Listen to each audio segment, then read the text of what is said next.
Okay, Bismillahirrahmanirrahim. Alhamdulillah bil alamin.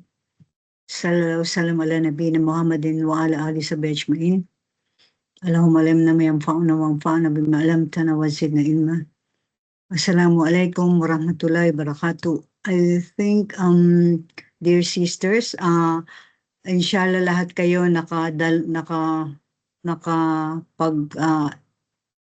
nakapag-submit ng quiz 1 na ibinigay ni Ustads Aicardo. And para sa kaalaman ng lahat, baka merong mga hindi mga nakakuha dito, yung last day of submission was kahapon, di ba? I think kahapon.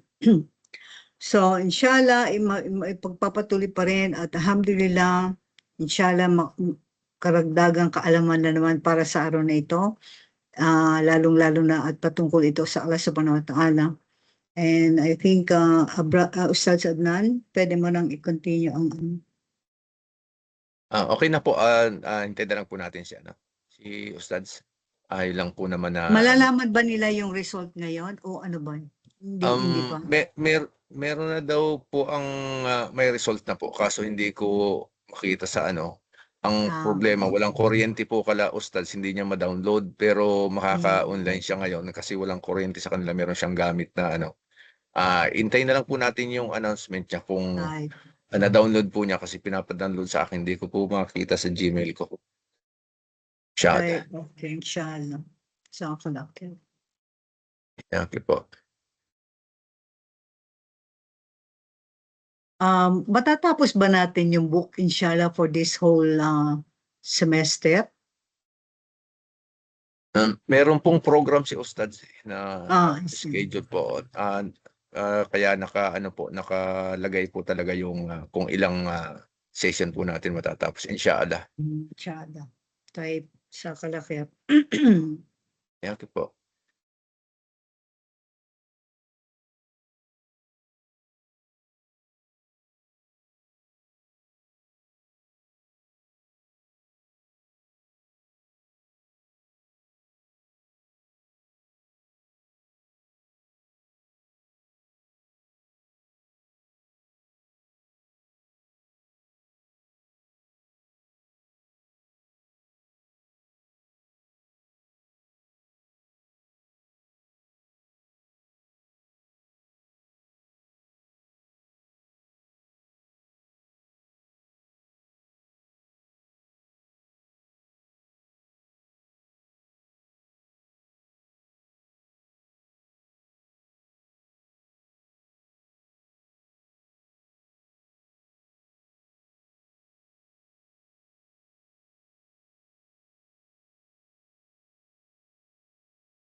Assalamualaikum warahmatullahi wabarakatuh.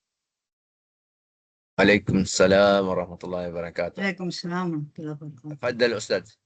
Okay na po. Okay. Parang narinig ko may nagtatanong kanina. Ano yung tanong? At nagtanong po si Abla kung matatapos po yung yun daw topic natin in this whole year.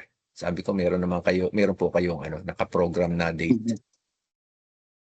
In this whole year, I think it is impossible to make it happen kasi in Arabic, we finish it almost 8 months, no?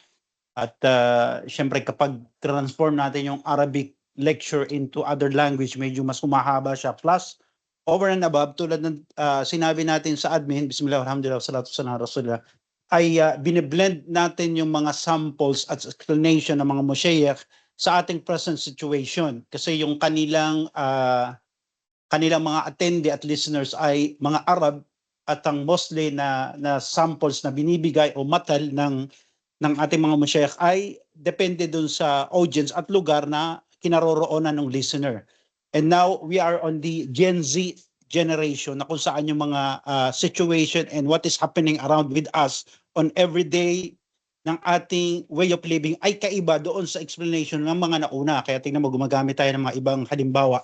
That makes and add over and above na mas lalo siyang humahaba at nagbibigay tayo ng mas medyo mahabang example, explanation para maabot at maunawaan o mas maunawaan ng mga tao nating listeners, kasi ang mga listeners ng ating mga musyayakh ay mga talibul ilm, no?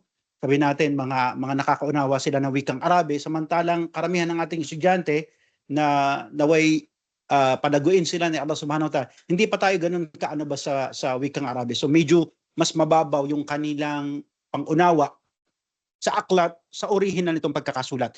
And I think ang masasabi ko is 3 or 4 semesters to be max, tulad ng ating naipaliwanag na nakaraan. This is the first half ng long quiz natin. Tapos next week magbibigay tayo ulit ng part 2 nito para ma-end natin yung isang semester. Tapos I'm planning to have at least meron tayong 2 weeks na bakasyon para makapaglinay-linay kayo, no? Mauri niyo yung sarili niyo if you want to continue or not, no? If you gain something or not dito sa discussion na to, inshallah. So itong aking ang plano. Tapos after ng 2 weeks off na yon, the air, ay magre-resume tayo for the second semester. Continuation ng pagtalakay natin. Alhamdulillah, tayo'y pinagkalooban ni Allah Subhanahu wa Ta'ala ng kalusugan at pinagkalooban din tayo ng karamdaman. At alhamdulillah, tayo ay pinagaling ni Allah Subhanahu wa Ta'ala. Purihin natin si Allah. Kaya tayo muli ay bumalik. We're on back on air. No? Alhamdulillah. So inshallah, tulad ng sinabi ni Ustad Adnan, meron ng resulta yung ating examination at barakallahu fikum, meron tayong 4 na naka-perfect nung exam, no? Naway itaas ni Allah Subhanahu wa Ta'ala yung mga hindi at naka-perfect din, no? Naway paglaguin pa ni Allah Subhanahu wa Ta'ala yung kaalaman. At inshallah, kung meron pang tanong, siguro after ng lecture, no? Shall we start? Okay na po, Ustad. Tafadhal. I hope naunawaan ng karamihan yung ating pinaliwanag, no?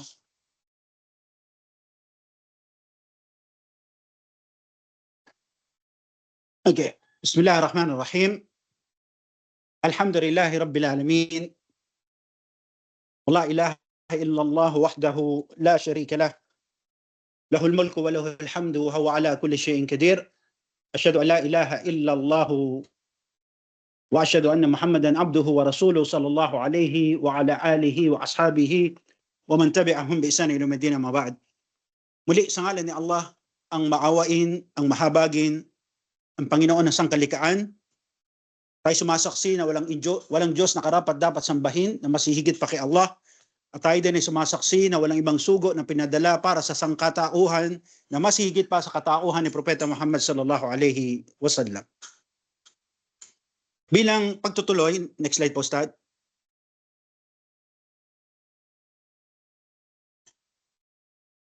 Bilang pagtutuloy ng ating paksain, at alhamdulillah, tayo ay hindi nakapagtalakay ng nakaraang linggo, at ito ay atuloy ngayon, insyaAllah.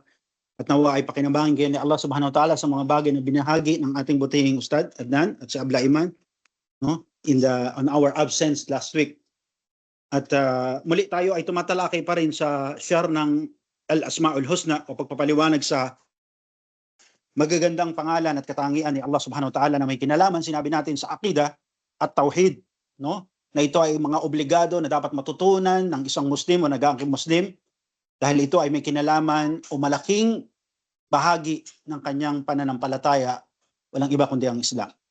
Next slide po, Ustad. Noong last week ay tumalakay tayo at dumako tayo dun sa isa pang dakilang pangalan ni Allah Subhanahu wa Ta'ala. At tayo ay tumalakay sa paksain at Tawwab. Naiwan natin ang patungkol sa Al-Ghaffar, no? O yung Maghfirah, at saka yung Al-Afu. Next slide po, Ustad. Pakibasa po, Ustad. Qala Allah Ta'ala, wa tubu ila Allahi jami'an ayyuhal mu'minuna la'allakum tuflihun. Na isa sa mga katibayan na binanggit may akda ng aklat nung nakaraan ay ating tinalakay na sinabi ni Allah ang kataas-taasan, at magbalik loob kayo kay Allah ng sama-sama o kayong mga naniniwala upang kayo ay maging matagumpay. Ito ay sa Kabanata At-Taubah, chapter 9, verse 31. Next slide po, Ustad. Pakibasa muli po. Qala Rasul sallallahu alaihi wasallam, wa kullu bani Adam khata wa khairul khata'in at-tawwabun. Tawabon. Yes. So, sinabi natin na ayon sa may akda ng aklat, yung pangalawang katibayan na kanyang inihatag mula sa hadith na sinabi ng Rasulullah sallallahu alaihi wasallam na ang lahat daw ng inapo ni Adan ay nagkakamali at ang pinakamainam sa nagkakamali ay na nagbabalik loob sa kanya. Next slide, poster. Sabi natin na ano bang kahulugan ng tauba? No? Sabi nga ni Ibn Kathir rahimahullah sa kanyang tafsir na at-tauba ar-ruju' an al-ma'asi illa lillahi subhanahu wa ta'ala ala ta'ah. Na ayon sa tafsir na ang tauba, ito anya ang pagbabalik loob kay Allah, ang kataas-taasan, mula sa pagkakasala, mula sa pagsuway, mula sa pagiging makasalanan, o mula sa pagiging matigas ang ulo, patungo sa pagbalik loob kay Allah upang siya ay isang maging masunurin at patungo sa pagtalima sa mga kautusan ni Allah subhanahu wa ta'ala. Next slide po, sir. Sinabi na din natin noong nakaraan na bilang tanong ng karamihan, awam, na kung lahat ba ng klase ng kasalanan, kahit na malalaking kasalanan, ay dapat bang ihingi ng tawad kay Allah? So sinabi natin, pakibasa usad. Qala Allah Ta'ala, qul ya ibadiyalladhina asrafu ala anfusihim la taqnatu min rahmatillah innallaha yaghfirud dunuba jami'a innahu wal ghafurur rahim. Sinabi na lang taasasan bilang katibayan sa nabanggit na kung lahat ba ng kasalanan ay dapat nating ihingi ng tawad kay Allah. Sinabi natin kay Allah Ta'ala, binanggit ni Allah ang kataasasan sa nabanggit na katibayan patungkol dito, qul ya ibadi, no? Sinabi ni Allah Subhanahu wa Ta'ala, o aking mga alipin, o aking mananamba, silang mga nagmalabis sa kanilang mga sarili o nakagawa ng marami o malalaking kasalanan, huwag mawalan ng pag-asa mula sa habag ni Allah. Katunayan na si Allah ay pinapatawad ang lahat ng kasalanan, tunay na siya ay mapagpatawad at mahabagin. Next slide po, Stan. At binanggit din natin noong nakaraan patungkol sa mahabang salaysay na isinusog doon o inilatag din na katibayan na may akda ng aklat patungkol doon sa isang tao na nakapatay ng 99 na buhay. Sabi natin may aral tayong mga natutunan patungkol dito bilang pagbabalik tanaw. Una, sinabi natin ang kaibahan ng relyoso at maalam. No? Na kung saan nang magtungo ang kriminal na ito sa isang relyoso, sabi natin isang arbaba o pare, ito ay walang kaalaman sa pambabatas kaya siya ay sumagot nang siya'y tanungin, meron pa bang tauba o kapatawaran o pwede pa ba akong magbalik loob sa aking kasalanan ginawa? Ang sabi ng relyosong ito ay wala na, ang dami mo anyang napatay. So wala nang kapatawaran para dito. Kaya ito ay kinabunga ng kanyang pagkapahamak. Aral lamang na tinuturo sa atin na ang pagiging relyoso ay hindi lamang sapat. Samantalang ang maalam o ang alim na kung saan na magtungo sa kanya ang kriminal, sinabihan niya ito at tinanong kung meron pa daw kapatawaran sa kanyang kasalanan na ginawa. At alam natin na siya ay pinayuhan, na siya ay umalis sa kanyang lugar kung saan ito nagtutulak sa kanya ng paggawa ng kasamaan. At nagtungo nga doon siya sa lugar na kung saan doon sumasamba ang mga tao kay Allah. At sinabihan siya ng isang alim na ito o maalam na pumaroon ka at sumamba ka kay Allah kasama nila at huwag kang babalik sa lugar na iyong pinanggalingan na nagtutulak sa iyo na para ikay gumawa ng kasalanan. At ito ang tinatawag natin na hijra o paglikas para kay Allah. Next slide po, Stan. Yeah. Natutunan din natin na hindi nararapat po sa atin, isa sa mga pawaid, pakinabang ng hadith na mahaba na ito, no? Na hindi dapat natin husgaan o hindi natin dapat hatulan ang masamang tao na ngayon ay ating nakikita, no, na siya ay masama. O sabihin natin na itong sister na to hindi naghihijab, jahannam na to, no? kailaliman na to ng impyerno, wa'yadhu billah. O sabihin natin, itong taong ito, magsala, hindi. No? Kung kailan niya naisin, sigurado impyerno na ito.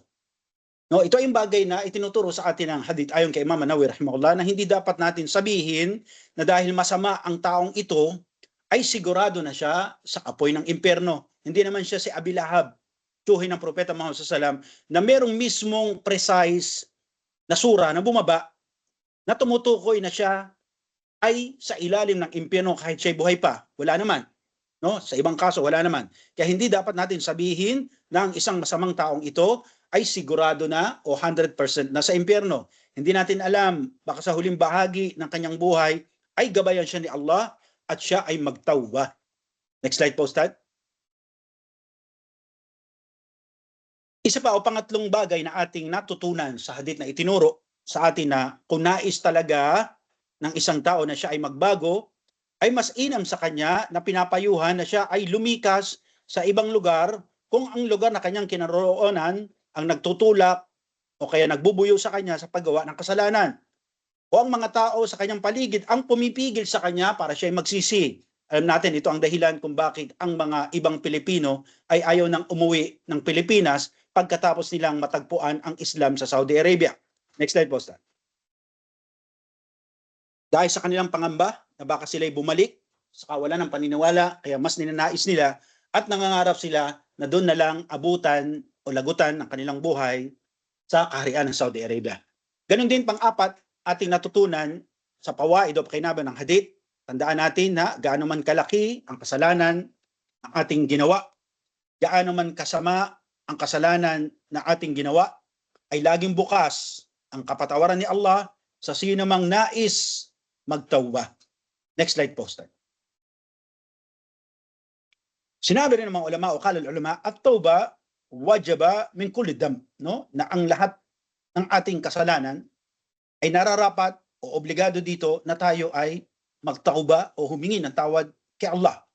At kung ang kasalanan ginawa ayon pa kay Imam Nawawi rahimahullah o kabangan naman siya ni Allah, ay merong taong apektado o merong taong kasali doon sa ating kasalanan ginawa, ay sabi natin konektado na kung saan ang kondisyon nito ay nagiging apat.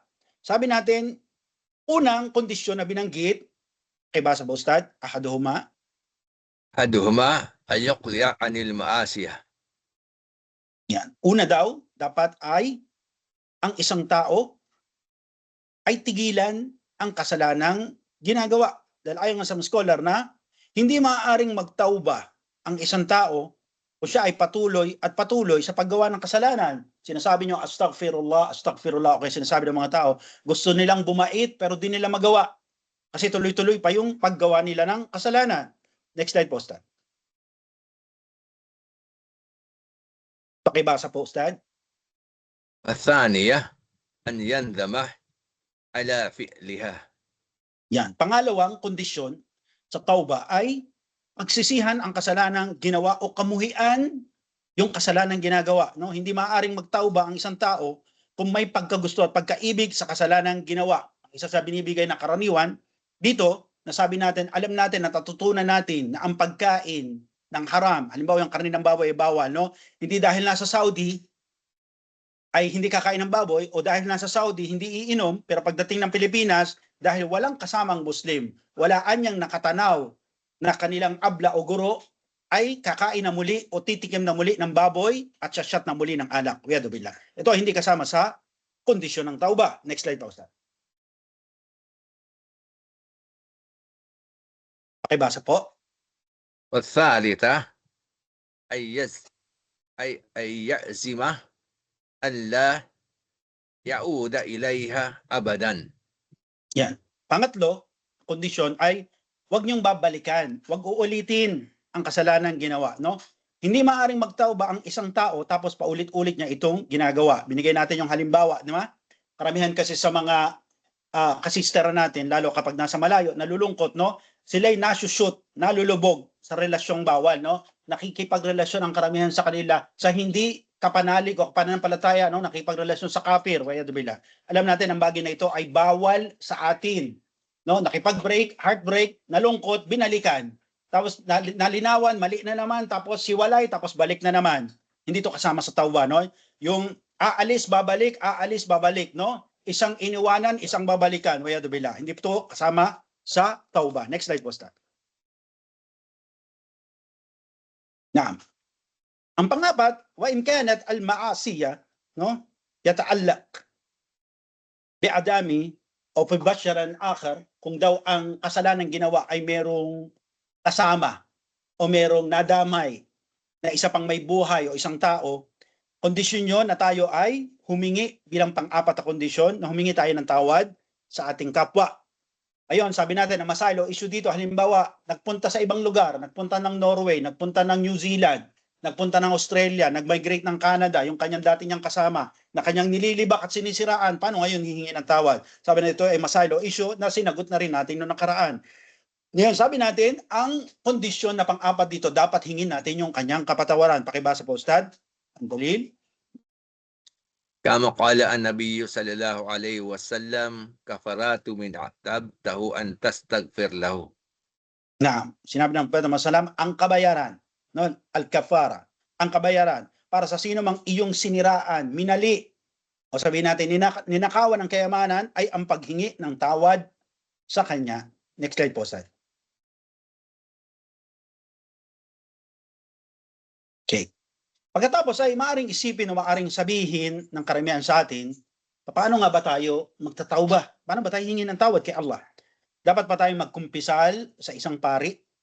Dapat pa tayong mag-post sa Facebook at ipaalam kay FB, i-update nyo yung My Day nyo, no? Sa WhatsApp at Messenger nyo o kaya sa inyong main page, no? Ako'y nagbabalik loob, ako'y nagtatawba, ako'y humihingi ng tawad kay Allah. Ito anya yung aking mga bagay na ihingi ng tawad o pinagsisisihan. O yato billah, no? O dapat ka bang magsulat ng papel tuwing December 31 o tuwing 1st ng January sa pagpalit ng taon tulad ng ginagawa ng mga tao sa labas ng Islam na tinatawag nila itong New Year's Resolution? O dapat ka bang maghulog ng barya sa balon para magsabi na wish ko lang, sana lang, no, na magbago na ako? Next slide po, Sir. Eh sabi natin, ano nga ba itong New Year's Resolution na to na kanilang binabanggit? Kasi baka mamaya mayroong mga bago sa atin na ginagawa pa rin at naniniwala pa rin sa gawain ganito. Ayon sa kanila na ito ay ang mga bagay na nais nilang baguhin sa kanilang sarili sa darating na bagong taon. Sila ay sumusulat at nangangako sa kanilang sarili. No? Nangangako sa kanilang sarili. Naiiwanan anya nila yung kanilang jowa ay hindi, ng kanilang kasalanang ginagawa. No? Na kung saan hindi na raw nila babalikan yung kanilang karelasyon, yung kanilang kasalanan o yung masamang bagay na kanilang nakasanayan ng taong lumipas. At sila ay muling nangangako sa kanilang sarili na sila ay gagawa na raw ng mabuti sa pagpasok ng bagong taon. Next slide po, Stan. Halimbawa, may mga tao sa labas ng Islam na umano noong 2023, siya ay naglalasing. Ngunit anya, sa pagpasok ng 2024 ay promise ko yan, no? Na hindi na raw siya maglalasing, no? Iinom na lamang daw ng alak na kakaunti, pasyat-syat na lang, pampatulog. Ang iba naman sa kanila nagsasabi na nangangako sa kanilang sarili na noon daw 2023 ay naglalaroan niya ako ng sabong o isabong, no? Ngunit sa pagpasok ng 2024, hindi na siya magsasabong kasi masyadong malaki ang pagkatalo. Kaya tataya na lamang siya ng loto tuwing weekend at aalagaan ang numero na kanyan nagugustuhan. Astaghfirullah. Next slide was that. Sabi natin sa kasaysayan ng kauna-unahang tao na si Adam a.s. ay matututunan natin o ating natutunan na si Allah mismo ang nagturo kay Allah kung paano ito magbalik loob sa kanya. Sabi natin kasi ang tauba, ayon sa mga scholars ng Islam, ito ay mayroong dalawang haligi. Una, yung ikaw ay gawayan ni Allah na ikaw ay makaramdam ng paso o sabi natin pagkailang sa pagkakamali, kalaswaan, kasalanan na iyong ginagawa. Ang pangalawang kondisyon nito, natanggapin ni Allah yung tauba o iyong pagbabalik loob.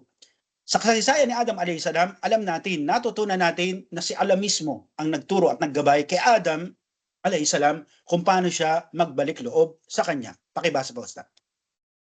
قال الله تعالى فتلقى آدم من ربه كلمات فتاب عليه إنه هو التواب الرحيم. Sinabi na ng katastasan, pagkatapos ay natanggap ni Adan mula sa kanyang Rab o Panginoon, ang mga salita at gabay para sa paghingi ng tauba. Pagkatapos ay pinatawad niya ito, katunayan na siya ang tumatanggap ng pagbabalik loob ang mahabagin. Makita natin sa Kabanata Al-Baqarah, chapter 2, verse 37. Next slide po, Ustad. Yan, sabi natin si Adam at Eva o si Adam at Hawa ay nagkasala, no? Ano ba yung kasalanan na kanyang ginawa? Sabi natin, ito ang isa sa mga bagay na sinira, nilason, o sabihin natin na hindi inilarawan sa atin ng tama nang tayo ay nasa sangkakristyanuhan pa. No? Sabi natin dahil isa sa mga bagay na kanilang kinurap sa paniniwalang ito, pinaniniwala tayo na ang ating mga ninunong ama at ina, si Adan at Eva, ay naglalakad daw sa Jannah o sa Hardin ng Eden na hubad-hubad. Billah. Ito yung maling pananaw. No? Sabi natin si Adam at Hawa ay nagkasala dahil sa sila ay nakalimot sa utos at habilin sa kanila ni Allah. Ano ang utos na ito? Wag na wag lalapit sa punong kahoy. At ituring, sabi natin, ang Diablo, si Iblis, bilang mahigpit nilang kaaway at hindi gawing matapat na kaibigan o tagapayo. Sinabi ni Abdul Kathir, rahimahullah, na nakalimot, no? Kaya nagkasala si Adan at dahil dito, sa pagkalimot ay sinuway niya si Allah. Subhanallah. At pagkatapos siya ay nagtauba o nagbalik loob. At humingi siya ng tawad kay Allah at siya ay pinatawad naman ni Allah. Next slide po, Ustad. Pakibasa po.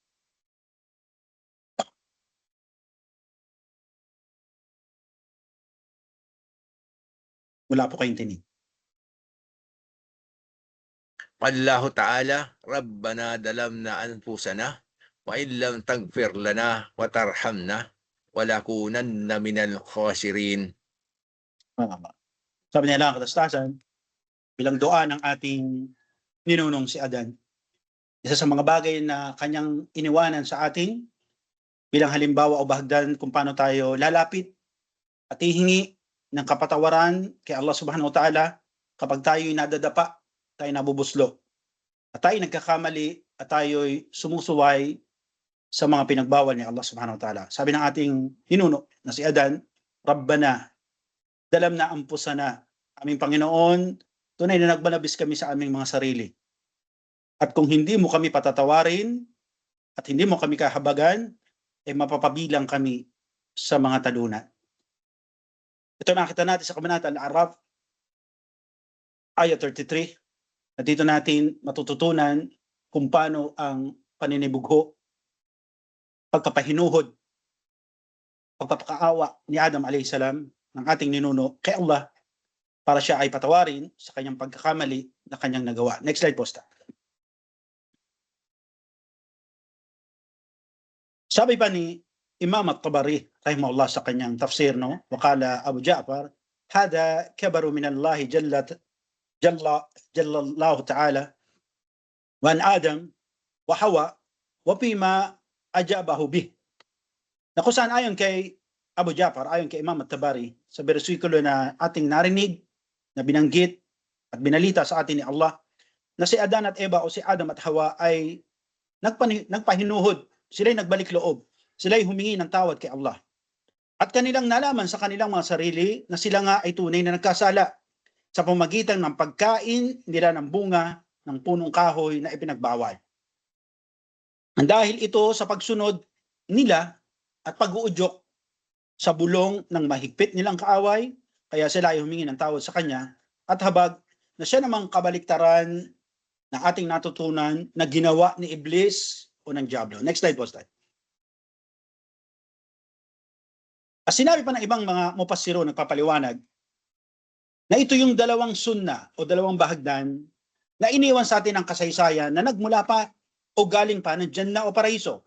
Ang sunna ni Adan na siya ay humihingi ng tawad, nagsisisi pagkatapos niyang magkasala, at ang isa pang sunna o bahagdan ni Iblis na pagkatapos sumuway sa pinag-utos sa kanya ni Allah na siya ay magpatirpa kay Adan, ay kanyang sinisi si Allah at nagyabang na siya ay mas inam-anya at mas mabuti kaysa kay Adan. Next slide po, Sir. Kaya tanong ng karamihan, sabi natin, bakit ba sobra talaga ang inggit at galit ni Iblis na isinumpa kay Adan? Sabi natin, ayon sa kasaysayan, na itinuro sa atin mula Suratul Baqarah na pagkatapos bigyan ng buhay ni Allah si Adan at pagkatapos maiihip ang ruh o kaluluwa na nilikha mismo ni Allah kay Adan, ay inutusan niya ang mga nilalang sa kalangitan, ang mga anghel na magpatira pa kay Adan. Pakibasa po, Ustad. Qala Allah Ta'ala, وَلَقَدْ خَلَقْنَاكُمْ ثُمَّ سَوَّرْنَاكُمْ ثُمَّ قُلْنَا لِلْمَلَائِكَةِ اسْجُدُوا لِآدَمَ فَسَجَدُوا إِلَّا إِبْلِيسَ لَمْ يَكُنْ مِنَ السَّاجِدِينَ. Sinabi na lang sa bilang pagbabalita sa atin, no? Patungkol to sa kasaysayan na ito ng pinuno o founder ng inggit na sinabi nilang at katunayan na nilalang namin siya, si Adan. Pagkatapos ay inanyuan, binigyan ng itsura. Pagkatapos ay sinabi namin sa mga anghel, no, yung mga kaanyuan sa kalangitan, na sila'y magpatira pa kay Adan. Nagpatira pa nga sila maliban kay Iblis na hindi bumilang sa mga nagpatira pa. Kabanata Al-A'raf, chapter 7, verse 11. Sabi natin, ayon nga sa tafsir ng Dokter, nang magpatira pa na lahat ang mga anghel, merong isang nakatayo. At sabi ni Adam a.s. ng inyong ninuno, sino ba itong nilalang na to na hindi nagpatira pa at sumunod kay Allah? At ayon nga kay Dokter na ito'y pagpapaliwanag lamang na kahit si Adam a.s. ay hindi mauri, hindi maanyo kung anong kaanyuan meron si Iblis. Ito'y bagay na pagtuturo sa atin na hindi totoo yung kanilang sinasabi, no? Na si Iblis ay pula ang balat, may sungay, may hawak na tinador. No? Next slide po, Stan. At tayo pa kay Imam As-Sa'di rahimahullah, thumma amara al-malaika al-kiram an yasjudu li Adam ikraman wa tahraman. No? Sabi ni Imam As-Sa'di rahimahullah sa kanyang tafsir na pagkatapos daw bigyan ng buhay, pagkatapos likhain si Adan, ay inutusan ni Allah ang mga respetadong anghel na sila'y magpatira pa kay Adan. Sa ano daw dahilan? Bakit magpapatira pa ang mga anghel kay Adan? Para ba sambahin si Adan? Kaya sila magsusujud? Sabi natin na ito'y hindi po. No?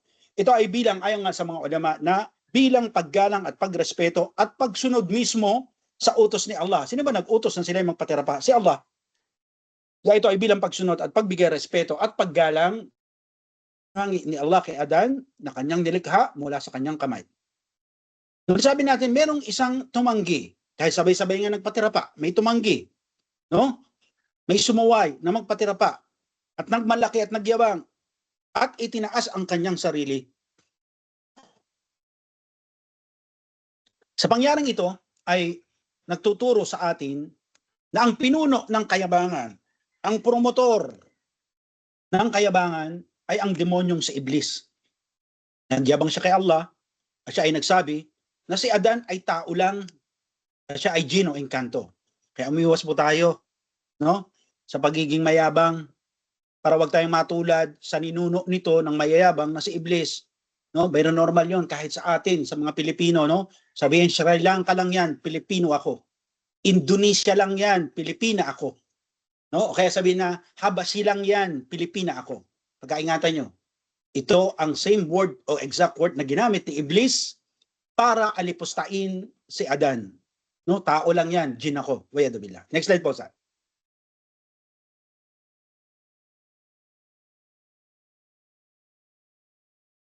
Pakibasa po, Sir. Allah Ta'ala, وَإِذْ قُلْنَا لِلْمَلَائِكَةِ اسْجُدُوا لِآدَمَ فَسَجَدُوا إِلَّا إِبْلِيسَ كَانَ مِنَ الْجِنِّ فَفَسَقَ عَنْ أَمْرِ رَبِّهِ. Subhanallah. Sinabi ni Allah ang katastasan, at nang sinabi namin sa mga anghel, magpatira pa kayo kay Adan. Sabi nga natin, nagunahan sila at nagpatira pa. Maliban kay Iblis, na siya ay mula sa lahing engkanto na sinuway ang utos ng kanyang Panginoon. Sabi nga sa tafsir ni Imam At-Tabari rahimahullah na ang pangyayaring ito sa langit ay ipinakita sa atin kung sino ang mga sumunod sa utos ni Allah. Walang iba kundi ang mga anghel. At sino naman ang nagsiwalang paniniwala o tumanggi sa utos ni Allah? Walang iba kundi si Iblis. Hindi nagpatira pa itong si Iblis dahil sa inggit niya kay Adan, At ang resulta ng kanyang inggit kay Adan ay bunga ng kayang kayabangan. Kaya pagkaingatan. Wedo bila, no? Next slide po, sir. At ayon pa sa ibang mga mupassirun, nagpapaliwanag, na ipinaalam sa atin ni Allah na si Iblis ay mula sa lahing jin o engkanto. Tulad na binanggit sa hadith ni Aisha radhiyallahu anha, no? Kalakal malaika in nur, no? Nilalang daw ang mga angel mula sa liwanag at nilalang ang jin o engkanto mula sa apoy na walang usok. At nilalang ang tao bima wasifan lakum, kung paano to pinaliwanag sa inyo sa suratul Baqarah, no? Kaya ito ay bilang pagtanggi natin, no? Sa kabaliktaran na paniniwala ng ibang mga Hudyo at Kristiyano na kung saan ayon sa kanilang baluktot na paniniwala na si Iblis daw ay isang anghel, tagabantay daw ng langit, at dahil daw sila ay nagrebelde sa pamamahala ng Diyos, sila ay sinumpa at pinalayas ni Allah sa langit at pinababa dito sa kalupaan, at si Iblis ang naging pinuno ng mga demonyo. May mga Hudyo pa na nagsasabi na ang pangalan daw ni Iblis ay dating Azazil, na isang anghel na tagabantay ng langit, at ayon sa mga scholars ng Islam, ang lahat-lahat ng kanilang inaangkin, kanilang pinagsasabi, kanilang mga yaw-yaw ay walang katibayan sa Quran at Sunnah. Meron pang angkin ang ibang mga sangkakristyanuhan umano nang bumaba ang mga anghel dito sa lupa dahil sila natukso sa kababaihan, nagsipag-asawa sila ng tao, at ang bunga nito, yung mga higanting tao anya dahil sila ay lahi ng mga anghel. Ito'y walang puwang, walang lugar sa ating akida, kaya pagkaiwasan ang paniniwalang ito. Ito ang kahalagahan ng pag-aaral ng akida o yung 6 na haligi ng paniniwala sa Islam, no? Tinuturo sa atin na ang lahat na ito ay walang lugar sa katuruan ng Quran at ng Propeta Muhammad sallallahu alaihi wasallam. Next slide po, sir.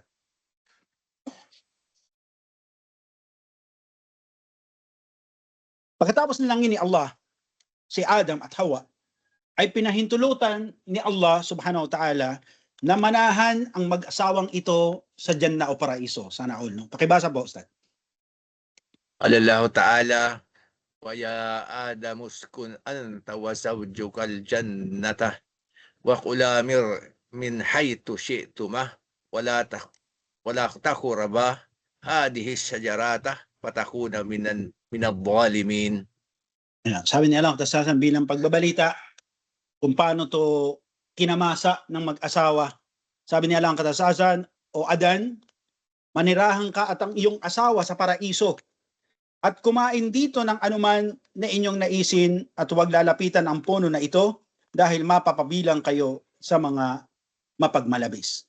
At ayon nga kay Imam As-Sa'di sa kanyang tafsir, na amara Allah Ta'ala al-Adam wa zawjatuhu Hawa, no? Inutusan ni Allah anya si Adan at ang kanyang may bahay na si Eva o si Hawa, na sila ay manirahan sa paraiso bilang pabor, bilang biyaya ni Allah sa kanila.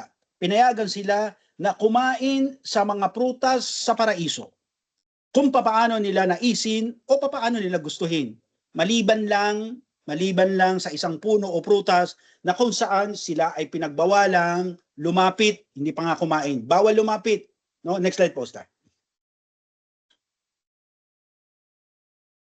Yan. Kaya sinabi ng mga mupassirun, no? Iba nang papaliwag na sa dami-dami ng puno sa Jannah, di ba? Maaring 100,000, ang iba naman nagsabi maaring milyon ang bilang ng puno o uri ng puno sa Jannah. No, na pwede nilang pitasan ng prutas, pwede nilang kumain, o gusto nilang maglambitin doon at maupo sa ibabaw, pwede.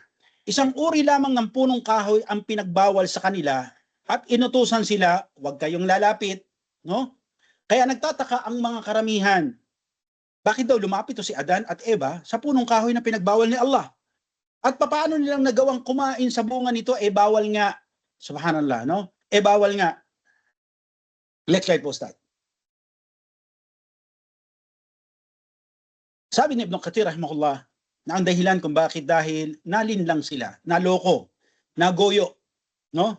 Niloko sila ni Iblis, naloko si Adan at Eva, at ito ay nagpanggap kasi bilang matapat nilang kaibigan at magaling na tagapayo. Tingnan nyo, no? Magaling na, matalik na kaibigan at magaling na tagapayo. Subhanallah. Demonyo, tagapayo. A'udzubillah. Saan ba naman lalagay ito? Pakibasa, Ustad. Alallahu ta'ala, wa qala ma'anaha وقال ما نهاكما ربكما عن هذه الشجرات إلا أن تكونا ملكين أو تكونا من الخالدين وقال سمهما إني لكما لمن الناصحين.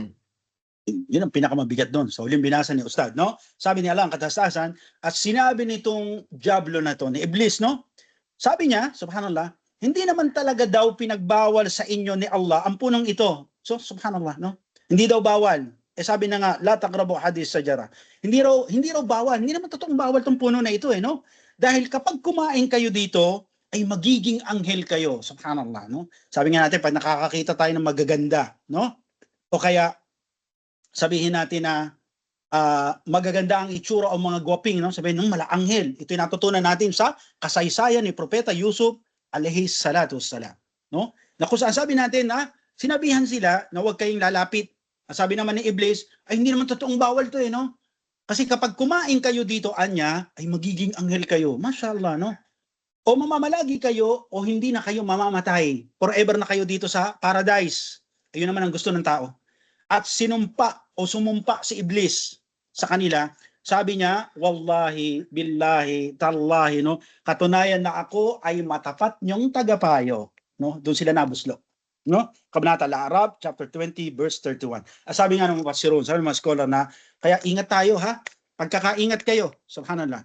Yung mga tao na lumalapit sa inyo, na umano, matalik niyong kaibigan, magaling na tagapayo, yung pala sugo ng demonyo. Next slide, poster.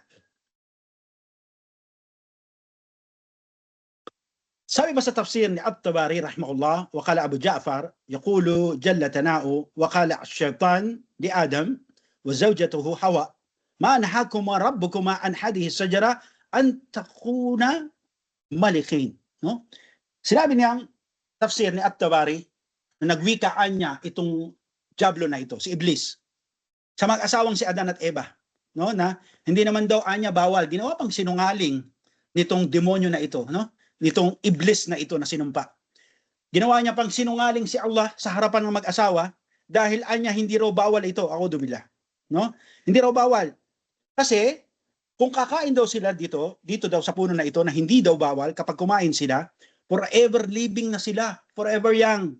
Hindi na sila magpapabotox, no? Hindi na sila magpapabanat ng kanilang mga muka kasi hindi na sila mamamatay. Yun naman talaga ang pangarap at gusto talaga ng mga tao, di ba? Na hindi kukulubot ang inyong muka, no? Palagi kayong maganda at hindi kayo mamamatay. Subhanallah, demonyo nga si Iblis eh. Ano pang gagawin ng demonyo? Di puro kasinungalingan at kademonyohan. Tas doon ka hihingi ng payo at matalik mong kaibigan, la hawla wala quwwata illa billah. Mga aral na dapat nating sundan. Next slide po, Star.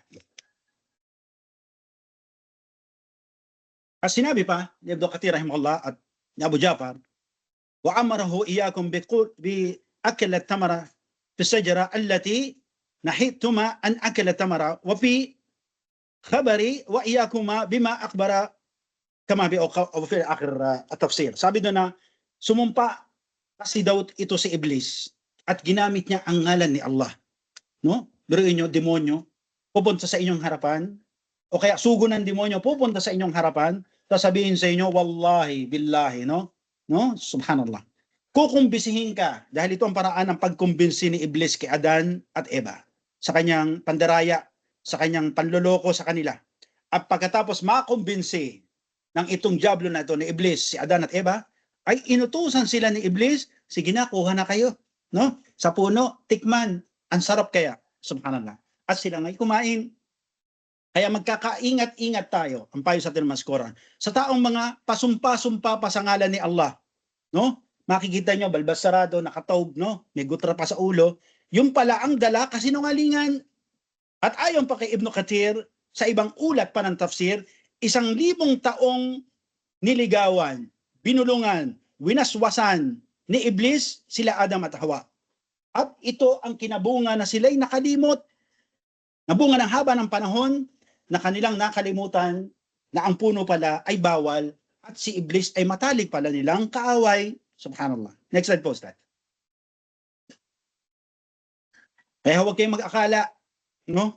ang habilin sa atin, mas huwag kayong mag-aakala na mas matalino kayo kay Iblis at huwag kayong mag-aakala na mas magaling kayo magplano kay Iblis. At huwag kayong mag-akala na mas masabar kayo, mas matyaga kayo kay Iblis. Kasi si Adan at Eva, subhanallah, ayon kay Ibn Kathir, 1,000 taon niya na ito'y inudyukan, niligawan, binuyo, hanggang sa sila'y makadimot, bandang huli, siya ay nagwagi. No? Sana nilalama. Pakimute po yung yung mikropono, Sister Sarah. Next slide po, Ustad. Yan, pakibasa po. Qala Rasul sallallahu alaihi wasallam, antalaqat alatatu rahtim mimman kana qablakum hatta awal mawita ila ghar fadakhaluhu fandaharat sakratu min al-jabali fasaddata alaihim al-ghar. Isa to sa mga bagay na isinusog sa atin na may akda na aklat na halimbawa na bagay na maari nating gawin na kaparaanan para tayo matuto, no? Sa istorya na ito ng taong tatlong lalaki na sumuot o sumilong sa kuweba. Na paraan na kung saan mag-iiwan to ng bagay sa atin na maari nating gamitin ayon sa may akda na aklat at nagpapaliwanag na pagsusumamo kay Allah subhanahu wa ta'ala para hingin ang kanyang habag at kanyang awa. Sabi ni Abdullah bin Umar, nawa siya ni Allah, na nagsabi na narinig niya ang sugo ni Allah sallallahu alaihi wasallam na nagsabi, ang talaka lumabas daw, no? O naglakbay itong tatlong grupo ng mga kalalakihan. Dabago pa man sa inyo, sino ang kausap na Rasul dito? Ang mga sahaba. Sabi ng Rasul sallallahu alaihi wasallam, sumilong sila sa kuweba dahil rumagasa yung ulan. Sabi doon, pumasok sila sa yungib, sa butas ng kuweba, pagkatapos ay gumulong ang isang malaking bato na tinangay ng putik at tubig mula sa bundok at humarang ito sa lagusan ng kuweba. Sinabi nila, wala nang magliligtas sa atin mula sa humarang na batong ito, maliban sa tayo ay tumawag kay Allah at gamitin alin ang mabubuti nilang mga gawa. So ito'y paraan, no? Para humingi tayo ng tulong kay Allah, kapatawaran, habag ni Allah subhanahu wa ta'ala ay gamitin natin yung ating mga mabuting gawa. Paano ba ginamit? Next slide po, Ustad.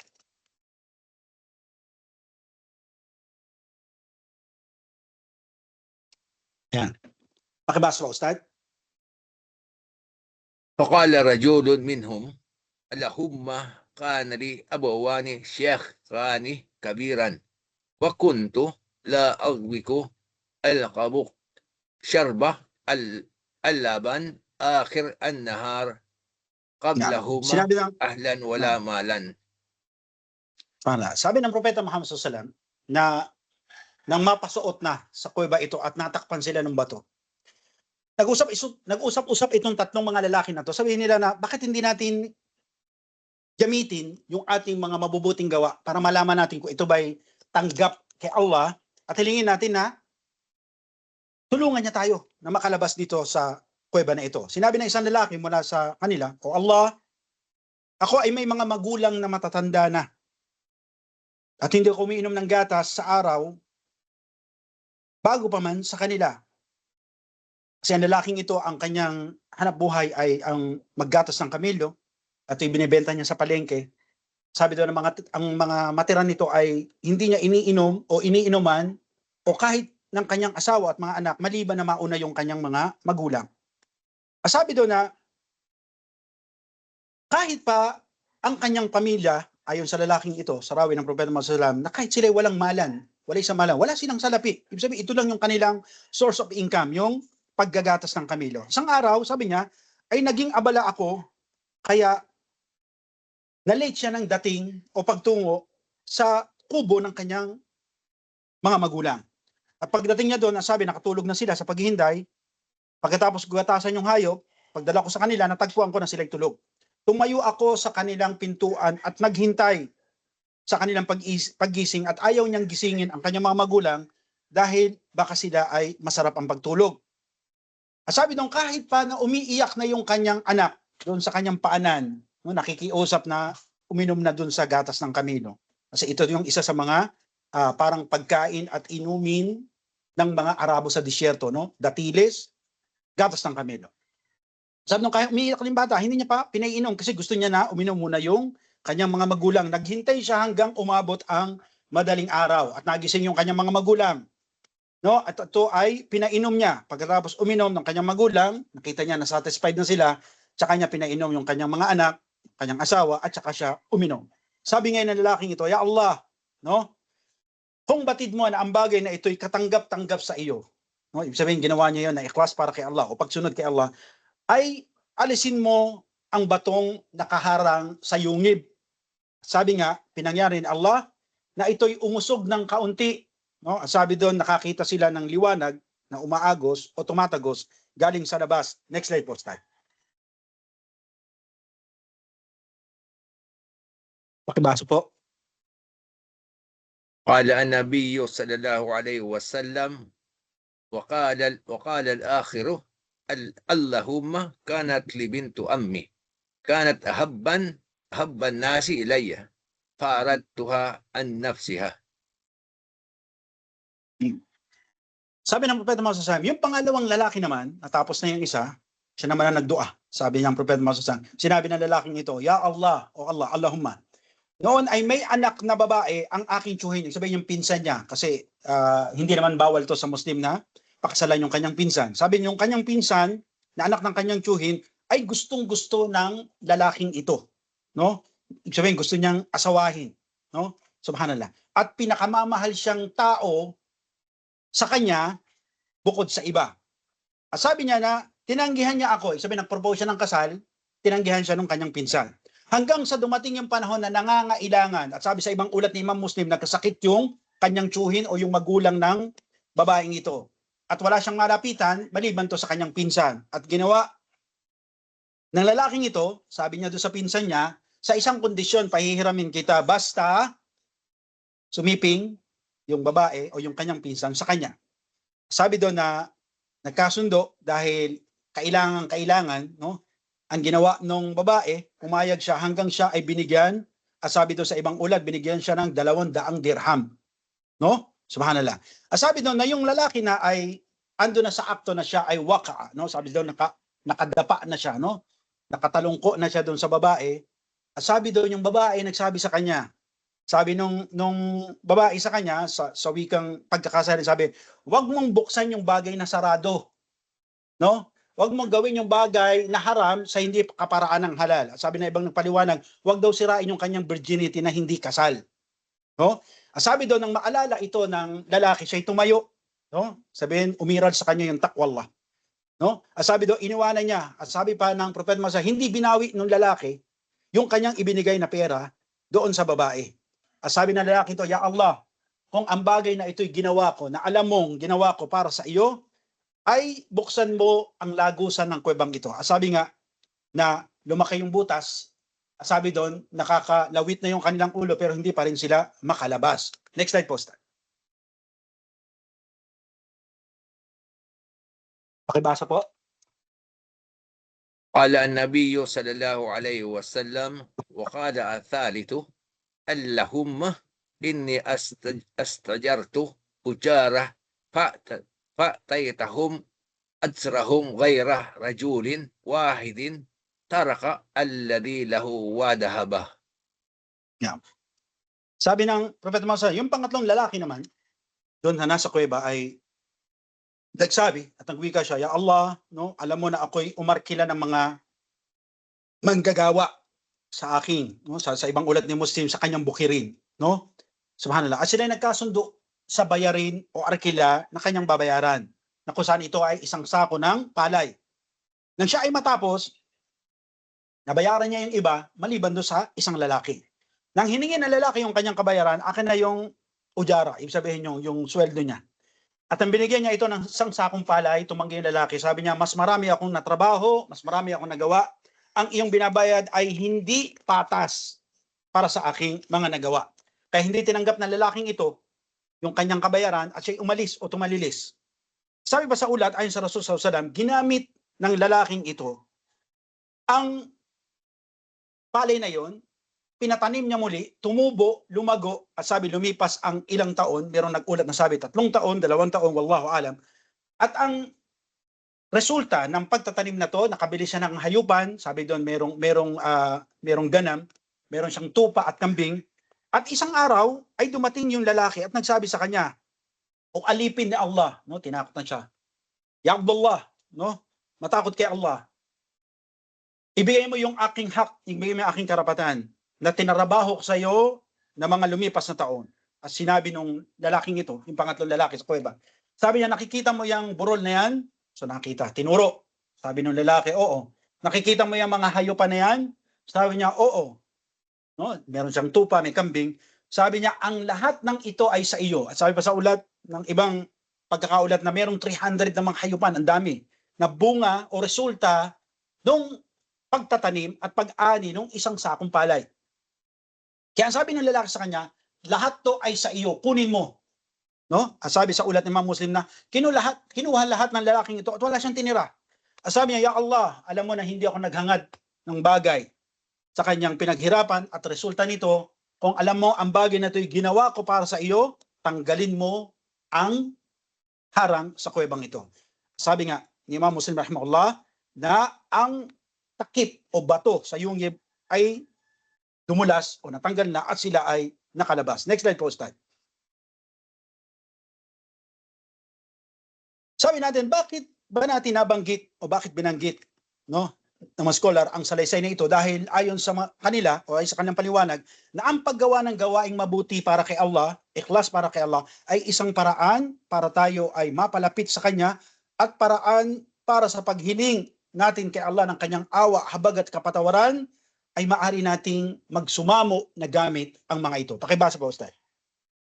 Qala Allah Ta'ala, id awal fityatu ilal kahfi faqalu rabbana atina min ladunka rahmah. Yan, sabi ni Allah Subhanahu wa Ta'ala, ang kataas-taasan ng sumilong ang mga kabataan sa kuweba. Sinabi nila, aming Panginoon, ipagkaloob mo sa amin mula sa iyong habag. No? Ang aya na ito, alam natin sa tafsir, mga nag-aaral ng tafsir sa iyo, no? Surah Kahf, Dr. Yahya, alam nyo na, ang bagay nito, meron 3 lalaki na umiwas para sa maling pagsamba at ninais nila na sila ay magtago sa yungib o sa kuweba at pinangyari ni Allah na sila'y matulog ng napakahabang panahon. Na bagay nito na ayon nga sa mga mufassirun, ito'y bagay na maaari nating gamitin para tayo'y humingi ng tawag at habag kay Allah at hindi natin matatamo ang estado na ito maliban na tayo ay gumawa ng bagay na kabutihan na ikalulugod at katanggap-tanggap kay Allah. Next slide po, sir. Last slide. Yan, sinabi natin na manuman kay Allah, no? Kung ikaw man ay gumawa ng kasalanan, gumawa ka man ng kabutihan, ano bang epekto? Ito i-remind lang natin ulit, no? Para maalis yung agam-agam at kibir sa ating sarili. O, kasi nag-Muslim ako, no? Eh, ano man kung nag-Muslim ka, no? Batay sa isang salaysay hadith, pakibasa, Ustad. Qala Rasulullah sallallahu alaihi wasallam, lillahi ashad farhan wa tawbatu abduhu min ahadakum ida istayqadu ala ba'irahu qad adalahu bi'addi falah. Yan, binanggit natin to noong nakaraan na ayon kay Anas, na sinabi ng Propeta Muhammad SAW, kapag ang isa sa inyo'y nagbalik loob, dating makasalanang Muslim, nagtauba, o dating hindi sumasamba kay Allah, nagtauba, tapos nagsyahada kayo, ang sabi ng Propeta Muhammad SAW, lillahi asyadda farha, na si Allah subhanahu wa ta'ala ay higit o sobra-sobra ang kanyang pagkatuwa sa sino mang nagbabalik loob sa kanya. Pero ito hindi bagay na paglilinaw sa atin na nadadagdagan ng pagiging dakila at pagka-Diyos ni Allah. Si Allah ay si Allah, Diyos na siya bago pa man likhain si Adan. No? Subhanallah. At milyong-milyon o bilyong-bilyong mga anghel na dumadakila sa kanya bago pa likhain ang mga tao. Ngunit si Allah subhanahu wa ta'ala, ayon sa Propeta Muhammad, ay lugod na lugod, tuwang-tuwa sa sino man sa atin na magbalik loob sa kanya. At mas higit pa ang kanyang pagkatuwa sa isang tao na nawala ng kamelyo sa disyerto, na lahat ng kanyang pangangailangan ay nasa likod ng kanyang kamelyo. At pagising niya, nakita niya, no? Ito ay bagay na papapakita sa atin na ang at-tauba o ang tauba ay isang malaki at nakahigit na gawain at karangal-rangal sa paningin ni Allah subhanahu wa ta'ala. Inshallah, kung bibigyan pa tayo ng buhay ni Allah subhanahu wa ta'ala, ay pag-aaralan natin ang kahulugan ng afu at magfira at ano ang kahibahan nito sa tauba biidhnillahi ta'ala. Hanggang dito lang muna, ibalik natin ang mikropono kay Ustad Adnan. Subhanaka wa bihamdika, asyhadu an la ilaha illa anta, astaghfiruka wa atubu ilaik. Assalamualaikum warahmatullahi wabarakatuh. Waalaikumsalam warahmatullahi wabarakatuh. Kung meron pong katanungan at may oras pa inshallah ay paki-assist na lang po Abla. Waalaikumsalam warahmatullah. I think sumobra na tayo sa oras. Mga sisters, kung meron kayong questions. Okay, yes, Maria Fe. Assalamualaikum warahmatullahi wabarakatuh, Abla. At tanong ko lang po, Abla, di ba po, bilang tao, meron tayong expression na nobody's perfect. We're just human, we always commit mistakes. Sapat po ba ang pagtatawba lang bilang isang Muslim dahil sa kalamang napakahabagin ng Allah subhanahu wa ta'ala? Ngunit patuloy pa rin gumagawa ng di tama o kamalian kasi alam naman nila na bilang isang Muslim, yun nga, hingi lang ng tawad kay Allah. Na tayo ay tao lamang na pwede magkamali, di ba? Yes. Okay, Ustads. Ustads Ismail. Bismillah, alhamdulillah, wassalatu wassalamu ala rasulillah. Nung nakaraang linggo, tinalaki natin to ayon kay Hasan al-Basri, rahimahullah ta'ala. Tinanong to, no, sa ating salapato salih, na kung dapat ba daw tayo makaramdam ng hiya, no, kapag halimbawa humingi tayo ng tawad dahil sa kahinaan, no? Sabi nga ni Imam at-Tirmidhi rahimahullah, no, excuse our word, ito ayon kay Imam at-Tirmidhi, na ang malaking bahagi o porsyento ng lahi ng mga tao na bumabagsak sa gawaing kufur at shirk ay ang mga kababaihan. No, ito'y pinaliwanag ng mga scholar na marami na nauna pa sa atin kung bakit. Unang paliwanag nila kasi ang mga babae, una naman talaga mas marami ang bilang kaysa sa lalaki. Pangalawa, binanggit ng mga scholar na dahil mas mahina ang babae kaysa sa lalaki. No? Na ayon pa sa ibang papaliwanag na kasi ang babae kapag ina at lalong anak na ang nakasalalay, no? Okay lang sa kanila kahit magtanggal ng hijab para magtrabaho, buhayin yung kanilang anak. O kaya gumawa ng kasalanan, wayadu billah, wag naman sana, no? Paintulot ni Allah, para lang matustusan yung pangangailangan ng kanilang anak. Itong kanilang paniwanag. Ngayon sabi natin nagkasala muli. Ano ang sabi ni Hasan al-Basri? Ito ay kagustuhan ni Iblis, ng Diablo, na makaramdam kayo ng hiya sa inyong mga sarili tuwing kayo ay nadadapa, no? Nabubuslo. Na kung saan, sabi natin, pag nakaramdam kayo ng hiya, hindi na kayo lalapit kay Allah. Hindi na kayo hingi ng tawad kasi paulit-ulit ko naman ginagawa. Ito'y mali. Ayon kay Hasan al-Basri. Last week, tinalakay natin to, no? Kaya ini-encourage natin at ina-appreciate natin yung effort na ginagawa ng ating editress, ng ating admin, sa paglalathala ng ating babasahin. Ando siya, i-review nyo, no? Sinabi nyo ni Hasan al-Basri na ito ay bagay na gusto ni Iblis sa atin. Na kapag nagkasala ka ulit, ginawa ko na to last year. Ginawa ko na naman. No? Dahil tayo-tao lang, pero wag natin gawin yung bagay na yun. Kasi sabi nga natin, kung kayo ay nakakaramdam ng tuwa at sarap sa bagay na ginawa, ito hindi kabahagi ng tawa. Ngunit kayo, kung nakaramdam kayo ng paso at hiya at pagkamuhi doon sa kasalanan ginawa, ngunit sa haba ng panahon, after 1 year, anong sinabi ng tafsir ni Imam Sadi? 1,000 niligawan si Iblis o ni Iblis si Adam at Hawa. Nakalimot. Ngayon, 1 year, nakalimot kayo. Ay, nagawa ko na to bunga ng pagkalimot. Ito ay bagay na may pattern na ginawa ni Iblis. Dapat ba tayo makaramdam na hiya at di na tayo humingi ng tawad kay Allah? Mali. Dapat pa rin tayong humingi ng tawad kay Allah. Ang sabi ng Propeta Muhammad SAW, bukas ang kapatawaran ni Allah, sino man nagkasala sa gabi. At bukas ang kapatawaran ni Allah sa gabi, sino man nagkasala sa umaga. Patuloy at patuloy kayong humingi ng tawad kay Allah. Huwag nyo lang enjoyin at lasapin na nasasarapan kayo doon sa kasalanan na inyong ginagawa. Ito ay bagay mali sa pundasyon at kondisyon ng tauba. Wallahu ta'ala ala.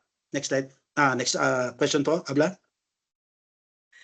Okay, I think sobra na tayo sa oras. Kung may mga questions kayo, pwede nyo i-direct sa GC at sa gayon ay magkikita naman to ni Ustads at sasagutin din niya inshallah. Jazakumullah khairan. Assalamualaikum warahmatullahi wabarakatuh. Okay, we would like to congratulate pala Abla yung mga naka-perfect sa ating exam, pero ipopost ko doon sa ating group chat yung mga score nila inshallah, no? So, I would like to mention apat sila, mashallah, tabarakallah. Una rito si Donna Sausa, kasi Gmail yung nakikita ko, no? Tama ba yan? Sandali. Baba, sorry Baba, okay, baba. So, sabi natin yung una si Dumdumit Zian. Ito yung email niya, no? Naka-30 siya. Perfect. Alhamdulillah. At ganun din, sorry, nawala sa. Pasensya na kayo at nawalan tayo. Si Elhamrini 713@gmail. Perfect din yung kanyang score. Si Dagami 068 Gmail. I-search ko pa ang pangalan nyo, no?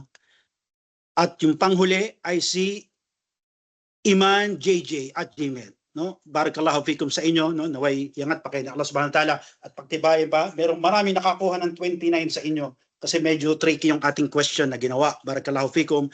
At ang nag-answer sa ating long quiz ay 59 person, no? Siguro maaring sobra busy ng iba o naglakbay kaya hindi nakasagot. Binillahi ta'ala. At back to you, Shakadan. Muli po tayo sa paglalagot ng ating oras sa pag-aaral ay dumadalangin tayo lagi kay Allah subhanahu wa ta'ala na tanggapin niya yung ating ginawang pag-aaral at ibilang niya ito sa ating listahan ng mabubuting gawa. At gawin din niya itong madali, magaan at maging kapakipakinabang sa ating lahat ang pagsasabuhay ng lahat ng ating natutunan. At bilang niya tayo sa mga laging nagpapasalamat na kanyang mga alipin, sa laging humihingi ng tawad at nagbabalik loob sa kanya. Subhanakallahumma bihamdik asyhadu an la ilaha illa anta astaghfiruka wa atubu ilaik. Assalamualaikum warahmatullahi wabarakatuh. Waalaikumsalam warahmatullahi wabarakatuh.